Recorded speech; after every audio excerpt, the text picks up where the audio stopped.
Okay, now we're going to assess the peripheral nerve function.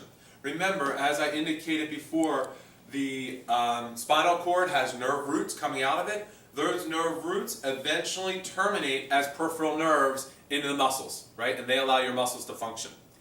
If someone has an injury to the spinal cord, it's going to affect the nerve root possibly all the way down to the peripheral nerve.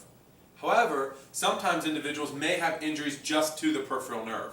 For instance, if the patient gets hit directly in the shoulder and has tingling and numbness in this area, as well as an inability to abduct the shoulder, that's not an injury to the spinal cord or the nerve root, that's an injury to the peripheral nerve, some type of contusion to that peripheral nerve. So let's go through the peripheral nerves that you'll be responsible for knowing. And also, it's important for you to understand whether or not the injury is to the peripheral nerve or the nerve root, okay, as we just discussed. First one is the axillary nerve. So the axillary nerve, again, very similar, as you'll see, to C5, because it's just in the same area as C5.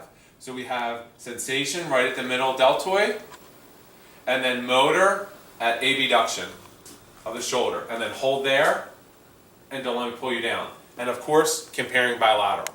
So again, similar to C5, but by you, the clinician, understanding the mechanism of injury, you'll know is an injury to the nerve root back here, or peripheral nerve up here. Okay. Next, peripheral nerve is musculocutaneous. So to assess musculocutaneous, you're going to have the patient palms up, and it's the radial side of the forearm. So radial side of the forearm right here, along the radius, sorry. And then for motor, it's elbow flexion. Hold it there and I'll pull you down. That's assessing musculocutaneous nerve.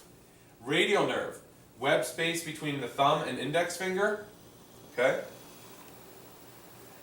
And then elbow and wrist extension. So elbow extension and wrist extension. Okay, and you're trying to break them out of either. All right. Again, if you want to do a nice chart, you could do a chart that shows the overlap between the dermatomes, myotomes, and peripheral nerves. The median nerve is the tip of the index finger. Again, we're doing this bilateral. And then wrist flexion. And that is the median nerve. And then lastly, the ulnar nerve is 4 and 5. Okay? And hand intrinsic, which is abduction or finger flexion. Okay? All right? Good example of an injury or some paralysis to the ulnar nerve. If you're ever sleeping on your elbow and you feel your fingers kind of go to sleep, and they only go to sleep in like these two fingers, it's most likely because you put most of your pressure on that ulnar nerve, okay, just as an example, right? So that is the way to assess the peripheral nerve function, sensory and motor.